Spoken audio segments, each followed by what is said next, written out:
Heads और tell. जिस तरह एक ही सिक्के के दो पहलू हैं, उसी तरह भूत और भगवान भी इस सृष्टि के दो पहलू हैं। बहुत लोग इनके अस्तित्व पर बहुत सारे सवाल उठाते हैं, लेकिन जिनको इनका एक्सपीरियंस होता है या जिन्होंने इसे महसूस किया होता है, उनकी श्रद्धा दोनों पर होती है। वो दोनों पर बराबर विश्वास करते हैं।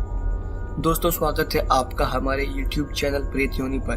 और आज मैं फिर से हाजिर हूँ एक नई कहानी के साथ। ये कहानी हमारे सब्सक्राइबर भाई ने मुझे बताई है। ये कहानी उनके दोस्त की आप बीती है। आगे की कहानी हम उनके ही पॉइंट ऑफ व्यू से सुनेंगे।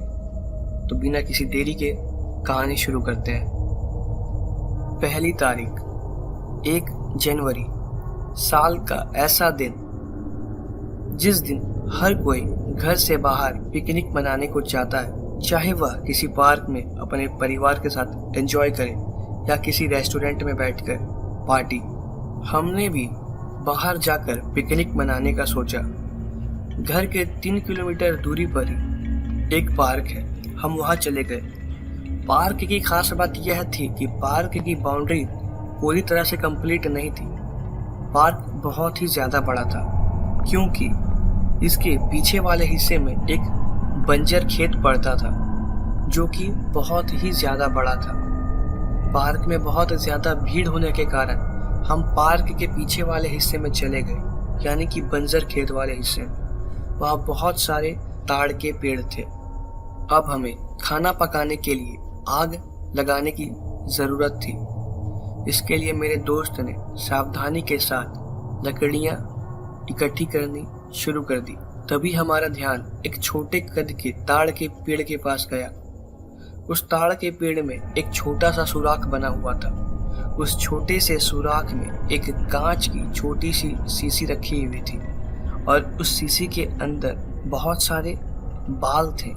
मेरे दोस्त ने मस्ती मस्ती में ही उस शीशी में अपना पेशाब कर दिया और उस शीशी को जमीन पर पटक कर तोड़ दिया। ऐसा करते ही वो तुरंत ही बेहोश हो गया। उसको देखकर मैं बहुत ही ज्यादा घबरा गया और किसी को मदद के लिए बुलाने मैं वहां से भाग गया।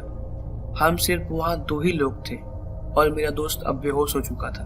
मैं भागकर पार्क के सामने वाले हिस्से में पहुंचा और वहां से मदद लेकर उसके पास जब वापस पहुंचा तो देखा वह जमीन पर बैठा हुआ है। उसको ऐसा देखकर मेरी आंखों पर मुझे यकीन नहीं हो रहा था। मुझे ऐसा लगा शायद ये होश में आ गया होगा। इस घटना के बाद से वो मुझसे बिल्कुल भी बात नहीं कर रहा था। मैंने उससे कहा कि अब हमें घर चलना चाहिए, लेकिन वह कोई भी रेस्पॉन्स नहीं कर रहा था। यहाँ तक कि मैंने उसको खींचने की भी कोशिश की, लेकिन वह हिल नहीं रहा था। ऐसा लग रहा था जैसे उसके शरीर में बहुत सारी ताकत आ गई हो। मैंने जब ज्यादा जबरदस्ती करने की कोशिश की तब उसने मुझे बहुत जोर से धक्का मार दिया और मैं बहुत दूर जाकर गिरा।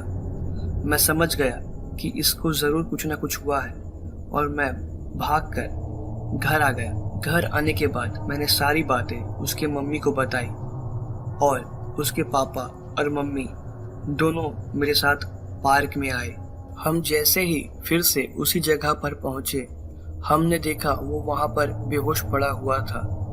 उसके पापा के हाथ लगाते ही वो उठकर बैठ गया और अब एकदम नॉर्मल बिहेव कर रहा था। हमें लगा अब सब कुछ ठीक हो गया है, लेकिन घर आते ही उसका व्यवहार फिर से बदल गया। वो बहुत ही ज्यादा चिड़चिड़ा हो गया था और सारे सामान को तोड़ फोड़ रहा था। किसी के हाथ लगाने पर उसे बहुत जोर से मुक्का मारता, चाहे वह उसकी माँ हो चाहे उसके पापा। उसकी ऐसी हालत देखकर मैं अपने घर भाग गया। अगले सुबह उसके घर गया तो मालूम पड़ा कि उसके मम्मी पापा उसे डॉक्टर के पास ले गए थे और डॉक्टर ने उसे बाइपोलर डिसऑर्डर का शिकार बताया। बाइपोलर डिसऑर्डर एक ऐसा मेंटल कंडीशन है जिसमें पर्सन का मूड स्विंग करते रहता है।